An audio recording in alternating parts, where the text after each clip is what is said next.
Hi, how you doing? So before I continue with the review, a quick little update.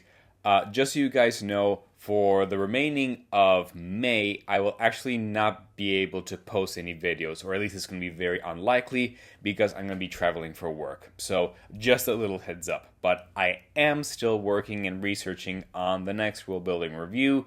And if you want to know what it is, or if you want to have an inkling of it, join the Discord server of the channel below to, join into the discussion, because it's going to be a fun one.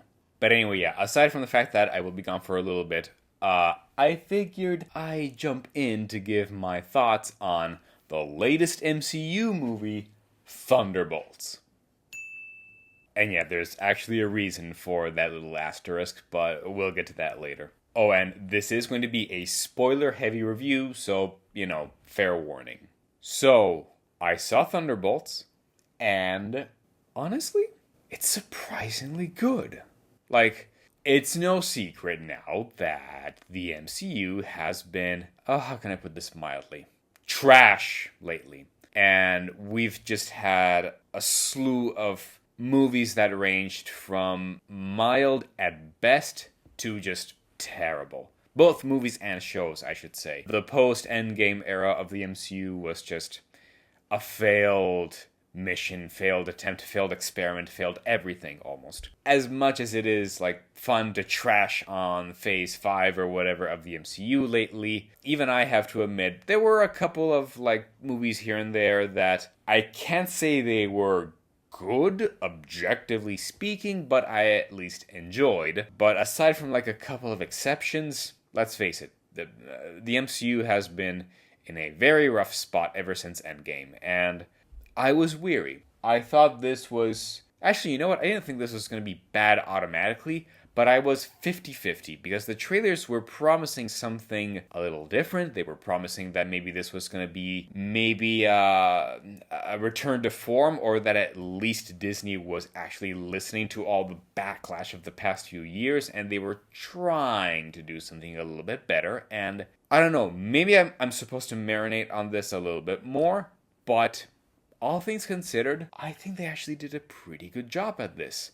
And what I mean is, they seem to have put some actual effort into this. They actually paid attention to the timeline of the previous movies that they've been doing, instead of just, every director, screenwriter, showrunner just doing their own shit and not paying attention to what everyone else was saying. It's like they were keeping track of everything properly, for once. And I don't want to say they fixed issues in the past, but they didn't make things worse necessarily, and if they did do ballsy stuff, they were actually taking it seriously. Dare I say, this feels like Marvel back in the day. It feels like, I don't want to say like it was the Avengers, although we'll get to that, but it feels like, I'll put it this way, it doesn't feel like we're back to form, it feels like we're back to at least base level. Because we didn't even have that for a good while. This was on par with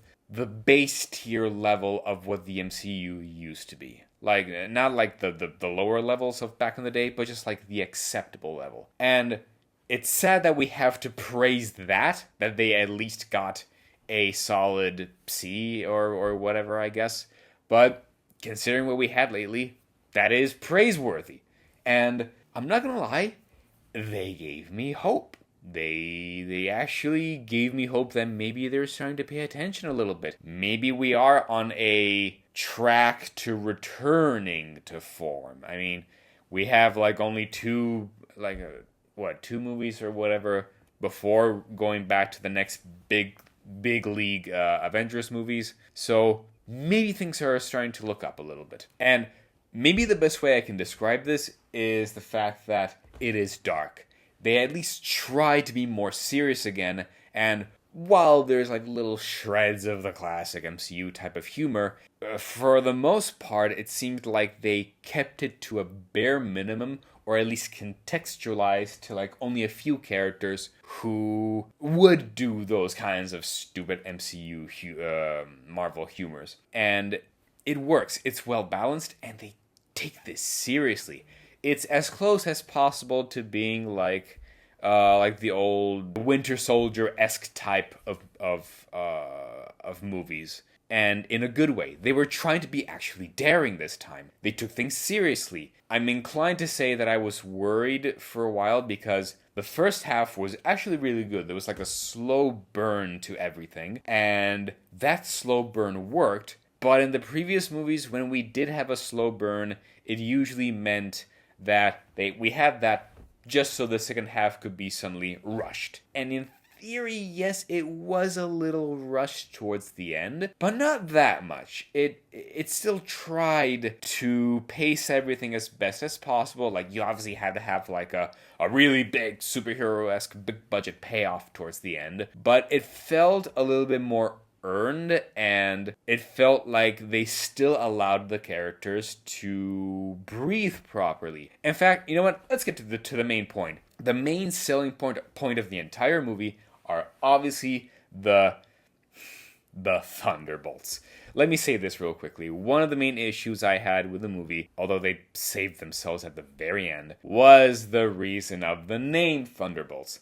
So, contextualizing, the Thunderbolts were an actual comic book run back in the 90s and early 2000s. I'll even admit I'm not that knowledgeable about the Thunderbolts in the comics themselves, other than the fact that they are like the villains forced to turn a reluctant good, I guess. And apparently they were that was the main selling point. And I remember maybe 2 or 3 characters from it. None of these are from the original Thunderbolts. None of them. Yes, they had a rotating cast of characters, a rotating roster, sorry. But none of these, as far as I'm aware, were part of the original run. And that was part of the complaints that people had when the Thunderbolts movie was announced. And I can see that. And in fact, I don't know, the name Thunderbolts in and of itself is even a stupid mention in the movie. Yeah, this is one of the small spoilers. The reason they're called the Thunderbolts is because they didn't actually have a name. It was just Yelena who was mentioning. No, it was I think what was it? The discount Captain America, John Walker, mentioning that he was I did this, I did that, and whatever. And Yelena replied with, "Oh, big shot deal. Yes, whatever. I also went to a big soccer league when I was a kid, and we had the super awesome Thunderbolts league, whatever." The moment I heard that, I realized, oh no, say it ain't so. Tell me that wasn't the actual reason that they chose this Thunderbolts name. If so, that's so stupid. That's such a waste. But in fairness, they saved themselves at the very end because this asterisk little here means that this Thunderbolts brand doesn't count for shit. It really was temporary for something later on, and I'll get to it, but let me start by talking about the characters first. Obviously, the main character, the poster child of this whole movie is Yelena, played by Florence Pugh, and she deserves it. She is easily the character who is just carrying the entire goddamn movie. The other ones, for the most part, do that as well. They do a surprisingly good job balancing out all the characters, but Yelena is easily the main one, and she's great. She's absolutely fantastic. She's one of the few saving graces of the entire Phase 5. And by the way, I don't know if I lost track if we're still in Phase 5, if we entered Phase 6, or I don't know, I forgot. But of Phase 5, for sure, she's one of the few saving graces of everything. She's written very well. She's acted incredibly by Florence Pugh, whom, let's face it, she's more than proving herself these past few years, and I'm all here for it. If you'll allow me, she looks great. Come on. She is a great presence in the movie, and I'm here for it. So, more than fine with that. You want your strong female character, Marvel? This is how you do it. We have Bucky. Bucky's not here for as long as the other characters, but, he's proven himself as a character pretty well so far. And he's still awesome. He's still badass. When he arrives in the scene where there's the car chase, he's awesome. And you even have that oh shit moment where he knocks down 2 or 3 like tank cars all by himself. All right, fine. He does have the super soldier serum if I remember correctly, and he does have his awesome arm. So okay, I love the fact that he took down those 3 cars, but then also took down the limousine of Red Guardian, and you have that oh shit moment. Yes, we made him awesome, but now there's the consequences of his awesomeness, that he's actually dangerous if you go against him. Love that. That was a great little payoff. John Walker, he's pretty fine, considering that he's supposed to be the asshole. He's certainly promoted as the asshole version of Captain America. He seemed pretty damn fine to me. Yeah, he's not as noble, respectful or whatever as Steve Rogers, but I don't know. I'd make a case that he still holds his own, and that he... Oh, geez. It's been a long time since I saw Falcon and the Winter Soldier, which was a bad show anyway. So maybe some details. Maybe I'm forgetting some details. But like the fact that he like killed that guy with his shield on public TV and whatever. But from what I remember, I don't know, he was still a pretty good character, all things considered. And even if he is the darker Captain America who's willing to do more questionable things, it doesn't mean that he isn't competent or that he isn't willing to actually like do the job of saving people when needed. So I'm fine with him. Ghost, I'll admit, Ghost isn't the most expendable of these, and we'll get to that. But Ghost, I mean, she's better than her introduction in Ant-Man and the Wasp, which was like one of the more stupid and throwaway movies of the MCU pre-Endgame, when there was still quality to it. But I'll admit, she's the one who's given the least amount of screen time, and her powers are a little bit inconsistent. I don't remember if in Ant-Man and the Wasp there was like a time limit to her phasing suit, whatever it was. I mean, the suit. It's her actual power. The suit is actually what's grounding her, but you know what I mean. But they do mention here that apparently she can't actually do it for more than 1 minute or whatever at a time, which, I don't know. I still think she could have done a lot more, and I think they were not consistent with the usage of her power. Like, when they're trapped in the... what was it? The underground thing... of Valerie Fontaine, where she was actually trying to just like kill them off. But after they got out and they had to like climb up very Emperor's New Groove style up that chute, I'm surprised that she didn't at least still make an attempt to like make a run for it. Yeah, you only have like a minute, but you could at least make an attempt of like, okay, let me try to run for like 20 seconds and see if I can phase through and maybe find some other rooms, or maybe in a 20-second run I can actually make it out, and if not, I still have time to make it back just for safety. Like, she didn't even attempt anything like that, so I don't know. And even towards the end of the movie, when, you know, I'm getting ahead of myself, but when they reached like the shadow landscape, or the shadow realm of Bob, all the characters are like pinned towards against the wall and stuff like that. She doesn't phase through or anything like that. If she can't use her abilities in that space, they certainly didn't explain that. I would have been fine if she at least attempted and you show that, oh, I actually can't phase out while I'm in here. Maybe this is already an out of phase place, so me phasing out doesn't count anymore. I would have been fine with that, but then when she's like pinned against the wall, lady, why aren't you getting out of that? So at least give us some context, but oh well, whatever. I forget his name, Alexei, I believe. Red Guardian, played by David Harbour. We love him. Let's face it, we all love him. This is like also one of the best characters, one of the few good characters that has come out of the Phase 5 of the MCU. He's the comedy relief.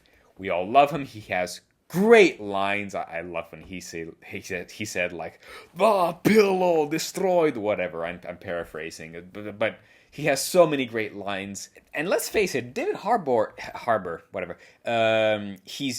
he's also a really good actor, and he brings his A game into this, and the touching moments that he has with Florence Pugh's Yelena, man, they just bring their A game. They're really good at this. There's this, I forget if they're actual father and daughter. It's been a while since I saw Black Widow. Not that you can blame me. The heartfelt moments really do work. You feel like they actually do care for each other, and despite his stupidness, he does actually care for his daughter, and it works so well. They really are the heart and soul of the movie, and I'm all here for it. So, great job on them. And then there's Taskmaster. Yeah, so get ready, folks. If you haven't heard already, you might as well not have her on the poster. And I mean, on the one hand, I'm glad, because Taskmaster is a pretty good character from the comics, and as we saw, Taskmaster was very much wasted on this gender bent version of him, her, whatever. I'm fine if you want to make little attempts at gender bending, race bending, whatever, certain characters, but if you do, and as I said this before in other videos, if you do, you have a responsibility as a writer and a filmmaker to, if this is the bar of the original character, if you want to make a drastic change, you have a responsibility of either properly matching at minimum or going beyond. Either service something that is just as satisfying or better. Because if you're going to do a change and it's subpar, you might as well have not bothered, and you're going to just ruin your cause even more. And that's... I know this is opening a whole can of worms, but case in point, Taskmaster did not work in Black Widow. It was a terrible attempt at making this character, and people justifiably complained. Marvel heard, and and I was hoping that maybe they were going to do something with her to like fix the character, but no, she's there for like 5 minutes. She's there in the compound underneath the Valerie Fontaine's thing, where everyone was tricked into being there, and she's killed. Bullet to the head. That's it. She's gone. She might as well not be on the poster, which also is a bit of a pity, because this is like a great mask. I love the design of this mask, and it's wasted now. So, and I guess this opens the door to a possible proper Taskmaster in the future, but I don't know. We'll see, I guess. Yeah, and then I guess the final two characters to talk about are Valerie Fontaine.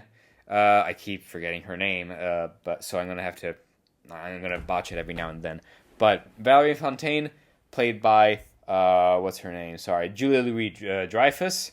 She's a great actress by all means, and Bob, good old Bob, aka Sentry.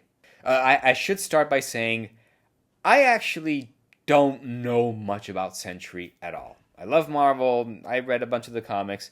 Admittedly, Sentry is one of those characters where all I know is, oh, he's like that, like discount Marvel version of Superman. And I'm not wrong, but all this time, apparently, I was missing a huge dark chunk of him.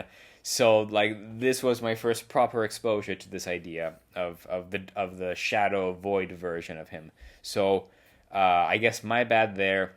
If there's anything they did wrong with the character, just keep in mind I'm just plainly not familiar. So feel free to let me know in the comments down below if there's anything that they twisted or undid of the character that I should be aware of.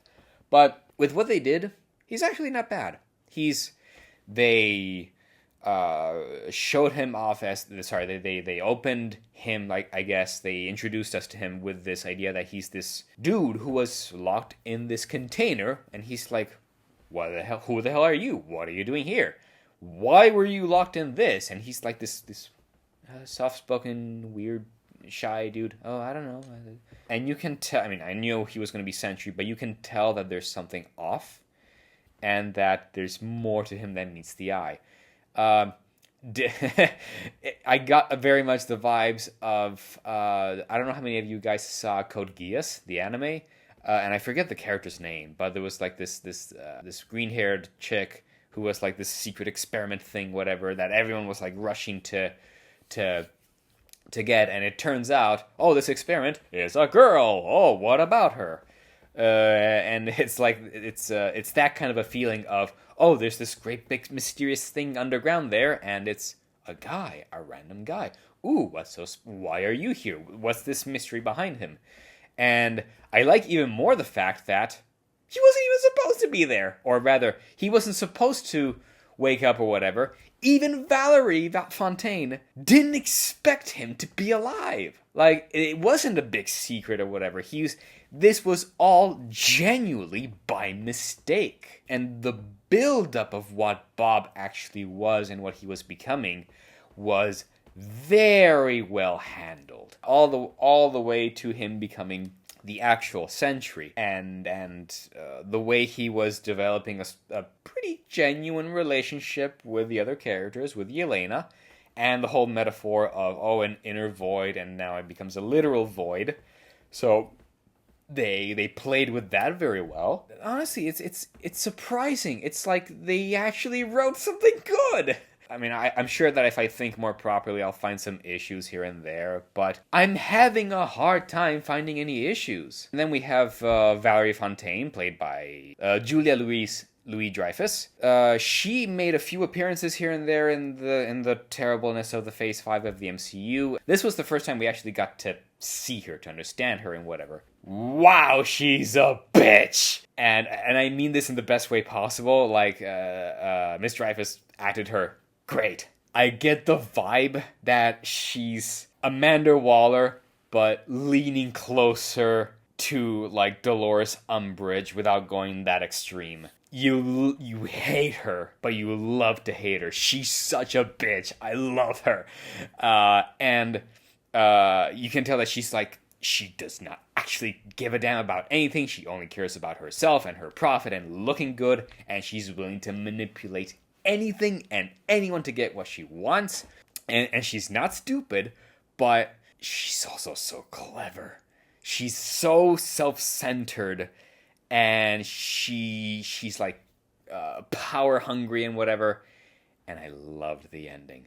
I think the part that made me hate her the most was at the very end, when she wanted Sentry to become the new Avenger, the new, like, defender of the planet, which I don't blame, actually. That's a fair statement to want to do, even if her methods are terrible. And she was willing to just, like, put Sentry there, careless if he has actual mental health problems.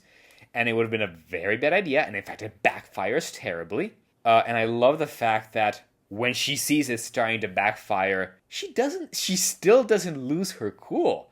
She's still like, oh, great. Like, it's like, it still doesn't faze her. She's that self-centered.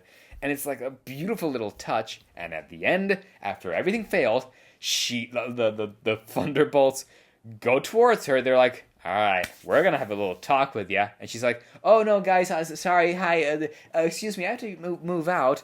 And she goes behind a fallen tent or whatever. They follow her. And since she had been already prepping a press release to announce Sentry, she twisted it in the most clever way possible by making them come out accidentally into the press conference and say, see, this is the project I was actually working on, the new Avengers and whatever. Oh, I hate her, and I love her at the same time. It was so clever. And yeah, let's talk about the elephant in the room. The little asterisk here. Thunderbolts was very much a placeholder. That's why it's there. I mean, they kind of alluded it a little bit, but it's actually just a placeholder, not just in context, but also metatextually, if that's the right term, for the brand of the movie, because this is actually not a Thunderbolts movie. It's a movie introducing the new Avengers. which on the one hand you could complain is like a cheap ass move, and you think, oh, what? These guys are the new Avengers? Come on, they're not even remotely comparable. But that's the point. They weren't supposed to be. This is all a last minute trick from Valerie Fontaine to save her ass. So much so, the end credits are just these black and white painting images or whatever, making fun of this. Like, no one believes this. No one actually takes them seriously. What? The new Avengers? Seriously? Like, everyone's doubting them. There's these, like, news articles all doubting them. And it's so clever. I'm fine with this, actually. Because, yes, this was in secret a new Avengers movie. But it's contextualized in a proper way where you're supposed to question this. It's brilliant. Like, it makes sense. Even they don't believe it. But they were forced to step in the spotlight, and now everyone has to go along with this. And it's fine, because they're not going to last that long. We have, like, a Fantastic Four movie, and unless I'm forgetting something, right after, there's Avengers Doomsday. And so, yeah, it very much is just a placeholder until the actual Avengers movie where things go wrong, and they're not going to last very long as a new Avengers team anyway. So it's incredible how ballsy this is, but it's ballsy in a proper way. I approve of this. Maybe I'll change my mind later on, but so far it's like, it's contextualized in a proper way, and you know it, and you're putting it first and foremost in a context of, yeah, we know this is bullshit, and we're going to paint it as such. And very quickly, I hope that those end credit images are actually real and that they're not done with AI. I wouldn't be surprised if we find out later on that they actually were just used with AI in the same way that the Secret Invasion intro was all AI generated. Disney and Hollywood in general is very much leaning towards that, and I don't know what to think of it. I don't know. We'll see what the future holds. But anyway, aside from that, yeah, it's like, wow. That's brilliant. And this is all justified. And it's justified technically in the fact that, no, it's actually not an actual Thunderbolts comic book movie. Meaning they could still do that in the future if they, like, reboot the entire MCU or whatever. And yeah, overall, the plot was pretty solid. I very much appreciated that they were willing to play on multiple levels of, oh, you have this dark element here with Sentry actually having like a shadow side of himself that goes really bad. And by the way, real quickly, Sentry as a revealed a new superhero villain or whatever, the costume looks fine. I mean, considering that they had to adapt the actual costume from the comics. The hair looks silly, but that's the point. It's also contextualized that even he thinks the hair is silly. The fight scene between him and the Thunderbolts in the Avengers Tower was actually pretty good, actually. It was choreographed pretty well. Mind you, my only other complaint there is that, Bucky, you saw what he can do. I know he didn't witness him tanking bullets and crashing like a meteorite or whatever. That's fair, but one, I'm sure the others must have told you, and second, you saw how he was handling everyone else, and he defeated everyone, and he's one of the last fighters to go against him. You know what you're up against. Like, why are you still trying to fight this guy? I mean, maybe this is nitpicking, but I that was one of the few moments where I was like, Bucky, I'm pretty sure you would actually stand down and you'd realize, oh shoot, this is actually way above my pay grade, and maybe step aside. You're lucky he didn't just like destroy your metal arm completely, but oh well. But it was all well done, all well choreographed, and the shadow effect of him later on was actually pretty well done too. I mean, I don't know if that looks cheap, because you can still see the key lines around him a little bit, but it's a shadow effect that's supposed to be unnatural, so it's like the opposite of an uncanny valley. It's like, it's weird, but it's weird and works to its advantage, for me at least. And the shadow effects of everything taking over was actually really good too. One of the reasons why I praise this movie as being a semi-return to form is because they went ballsy. Because there's a whole bunch of, like, debris falling down, and people are they risk getting crushed by the disasters that Sentry is causing up above. And the Thunderbolts are stepping in, trying to save everyone, especially Red Guardian, who, like, he tanks like a huge boulder or a chunk of concrete falling onto him, and he saves a little girl. And you're like, oh, okay, fine, sure, that's really cute, that's heroic and whatever. And then the girl dies. I mean, we find out later that it didn't actually happen. Like, everyone's brought back, but like the void version of Sentry, his shadow just like expands, and he just like he starts turning people into shadows, quote unquote, killing them. It certainly gives the effect that they're being dead, even if we find out later that that's not the case, and they all come back.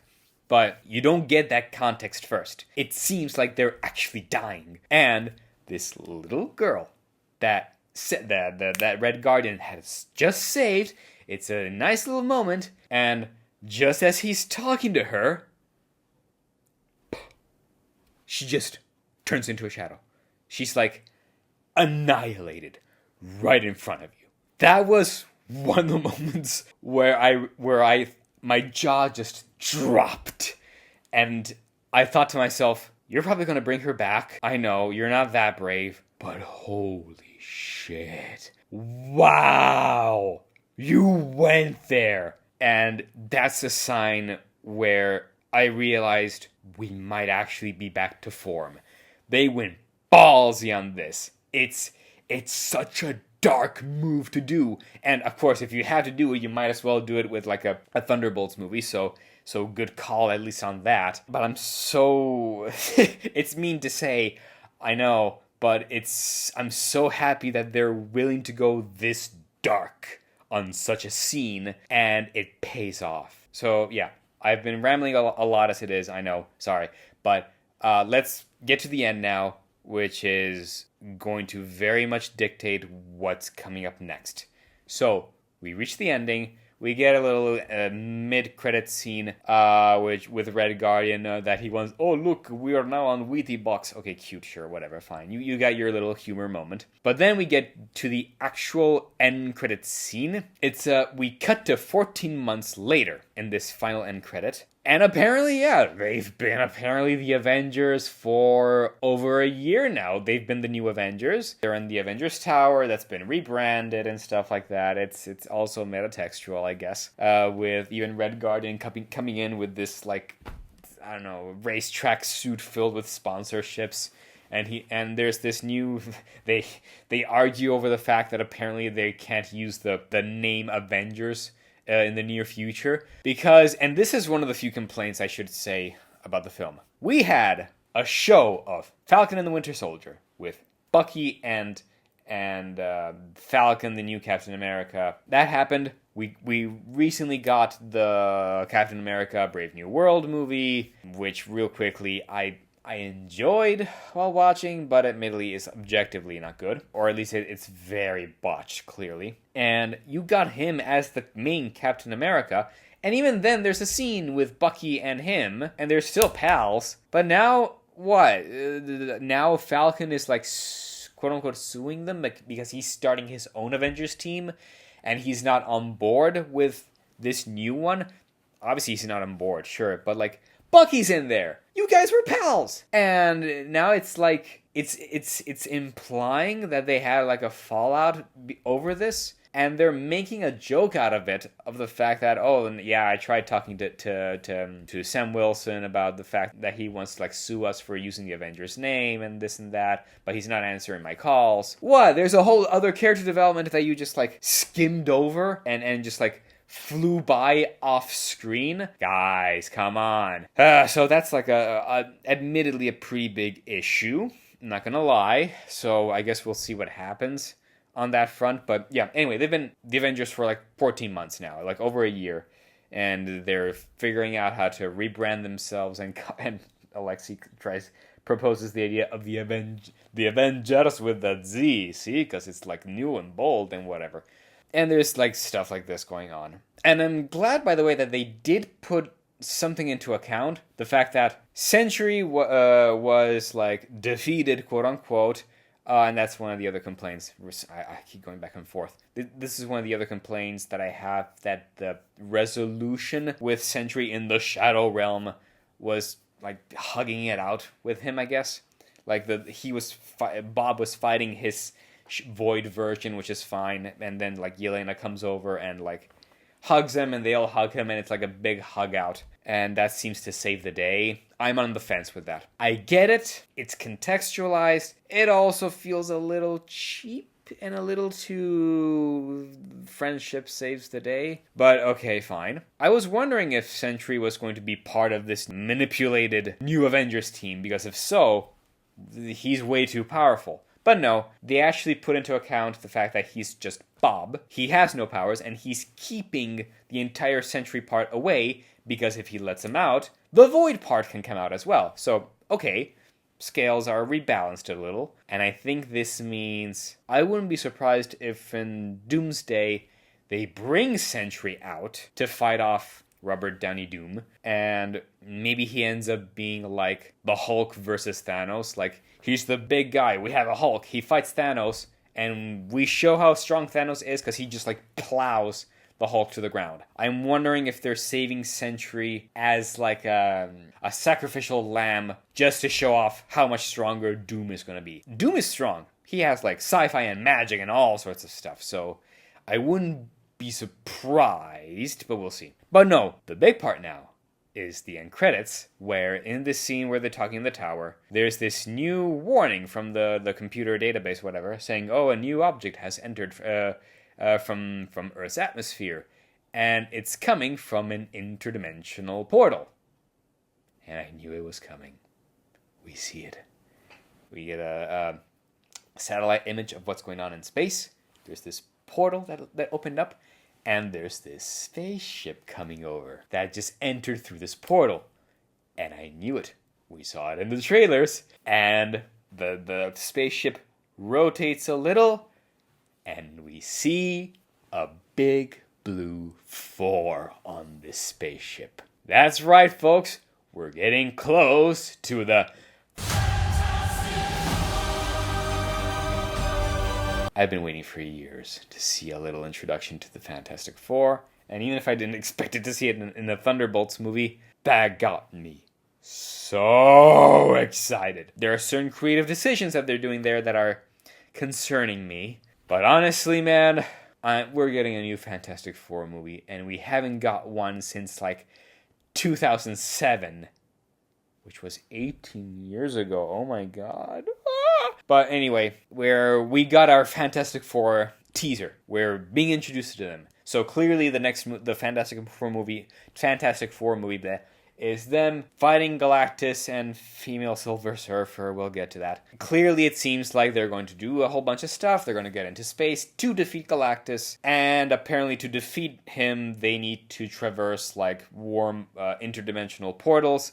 And that means they are going to be entering into our universe. So yeah, they're on their way. The spaceship is coming. And we'll see what this means now for Avengers Doomsday and Avengers Secret War. I don't know, man. These are my thoughts. I rambled a lot, sorry. This has given me hope, and I want Marvel to go back to form. And just hire the right people. Hire the right people, do a good job, and if we get even just a baseline like this for the next movies, we're good. I'm fine with that. Come on, Marvel, we're almost there. You're learning. Come on, prove to us that you can do things properly. So yeah, sorry, that was a bit of a ramble. What do you guys think? Let me know in the comments down below. Don't forget to share, to like, share, and subscribe to the channel right over here. And don't forget that in the description below, there's also the links to the Instagram page of the channel if you want to check out for further updates, as well as the link for the Discord server of this channel if you want to enter into further discussions. As a special reminder, my book, Grimm, is available on Amazon in English, in Italian, and in German. The link is also down below, and the QR code is right down over here. And thank you for listening, and I'll see you next time. Take care.